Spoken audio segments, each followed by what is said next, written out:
So you've probably heard the term buy once, cry once. Every FPV guy talks about it. Oh, you buy once, cry once. You buy the good gear first. You spend more money on good stuff in the beginning so that it doesn't fail on you later. And while I sort of agree with that, I feel like within the context of FPV, it's sort of flawed. Well, I guess that concept could technically apply if you're only flying in parks and just flying your drone around in circles and not really taking any risks with your quad. Do you think that the philosophy that people say of like buy once, try once applies to FPV? I think there's different levels to, and there's different things that people use FPV for. So I think if you're just cruising around and you're not like bashing, like I probably shouldn't be buying buys.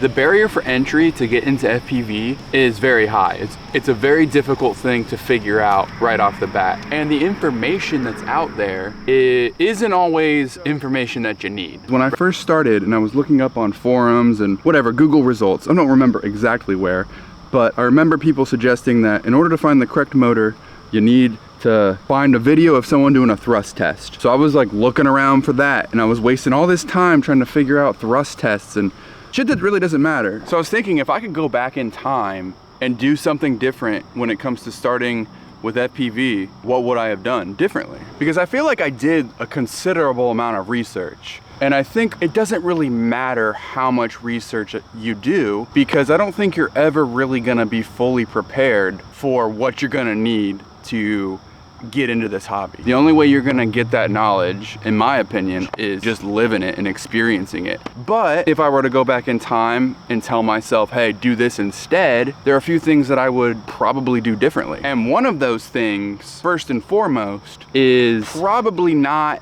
buy an FR Sky radio. Have you ever considered upgrading your radio? Oh, like the or you like the Zoro? TX16? No, not just like another radio. Or you like that radio? I like it a lot. So you've gone through, you said 3 radios, right? Yeah. Yeah, I didn't like the gimbals on the DJI controller. The penetration was amazing on it. I love the DJI controller, but the gimbals on it were really shitty. Okay. And then I got the Tango 2. I like the Tango 2 a lot with Crossfire, but then I wanted to do head tracking, and you can't do the head tracking with TBS. So what I'd do if I had more hindsight, which I don't have hindsight, what I'd probably do is I'd say, hey, you get the Zoro with the internal ELRS. That's another thing. I purchased a TX16S as a 4-in-1 because I thought, oh, I'm gonna need all these protocols. You don't need all those protocols, especially now when you can get ELRS PWM receivers. You can put ELRS in a RC car. It's the only protocol you need for anything RC. I love this controller. It's super smooth. Dude, the Zoro is honestly, if I could like, that's probably the radio I would tell anyone to get, either that or a Boxer. But the reason I like the Zoro is because it's small. Yeah, that's the only reason why I don't want the TX16 or the Boxer. You wouldn't ever buy a TX16. They're good radios, but it's so big. Like, big, heavy. Where am I gonna put that? Yeah, it's just. So if I was starting today, right, this very day, I would say to purchase HDzero goggles. And here's why. You may not like HDzero, the breakup, all that, whatever. I don't give a shit about your opinion on that. HDzero has an analog. You can do analog. And my analog works fine. I hear people say analog's bad on HDzero. My goggles, analog works fine. I just recorded some today of my friend flying.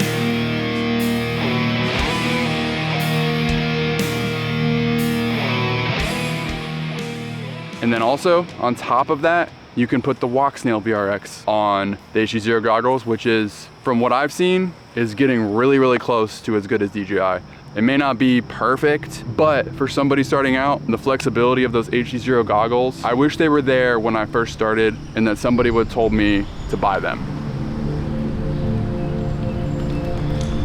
So when it comes to drone parts or building my first drone, that one's gonna be a little complicated. But the way that I see it is that most drone parts, electronics, motors, are all pretty good. with the exception probably of a few cheap things. But for every flight controller that somebody likes, somebody else is gonna say it's a piece of shit. All right, so let me give you an example of what makes this so difficult and so nuanced. Let's say this is a Facebook post or a Facebook interaction. Let's say we're posting to the greatest FPV Facebook group, FPV Life. FPV Life is definitely not a toxic Facebook group at all. It's very welcoming and everyone's very friendly. No one's ever talking shit or anything like that. So it's definitely a safe place that you can go if you're a new pilot and seek help. My God, you are worse than somebody who's always on Facebook complaining about somebody else. Yeah, there's always a guy on Facebook complaining about somebody else. I will not say his name because I don't like burning bridges. He whose name will not be said. mean John? So we have this Facebook post and we have a pilot that says, hey, I'm a noob. What's the best flight controller? And of course someone's gonna reply and they're like, well, actually, you can't know the best flight controller because it depends on blah, blah, blah, blah, blah. You know, that's what's gonna happen. But then you'll get another guy come in, you know, pilot, let's call him Pilot B. And he says, oh, well, actually, the best flight controller is the Mamba F7 stack. I've been using it for 3,500 years, and it's not done me wrong ever. But then, out of nowhere, an unrelated pilot, we'll say Pilot C, shows up in the comments, and he replies to Pilot B and says, the Mamba stack is the worst FPV flight controller stack that you can purchase. I had one, and after plugging it in, it caught on fire. And then the new pilot's like, whoa, that's crazy, which one should I get? And then that Pilot C says, you know what? You should get the T-motor stack because that one was good. Pilot B comes back and says, you know what, guys? That one blew up on me when I plugged it in. So I used to fly the Nazgul Evoque, and I was buying far more often because that comes with they have a shitty stack in it. That stack sucks. And I was burning in ESC, but since I switched to the Mark V, my flight controllers last forever, like until they get submerged in water, really. There's so many things we don't know as to why someone shit breaks. They neglect to tell you that they've ran into concrete walls in their quad 400 times and then it died.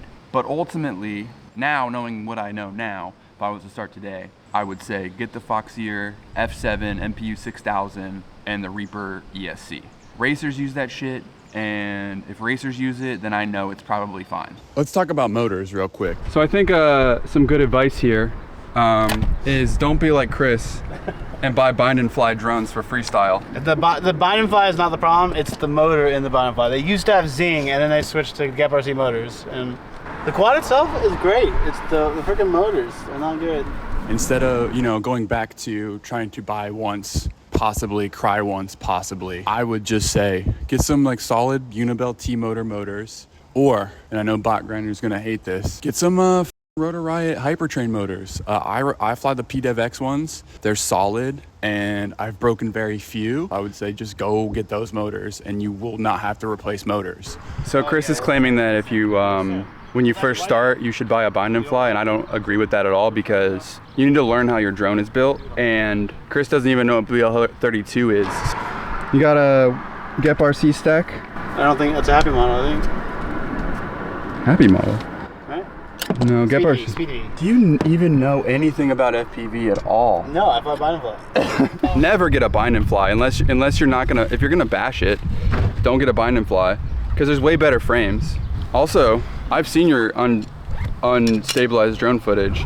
That thing flies like trash. And that's not you, that's the tune. To be fair, that day I had all four were dented motors. I did not, all 5 motors were dented. All my props were fucked. Like that was not a good example. I'm not a good example for bind and flies because I probably shouldn't be flying bind and flies. So if you want to know about drones, you should build your own drone, but never get a bind and fly.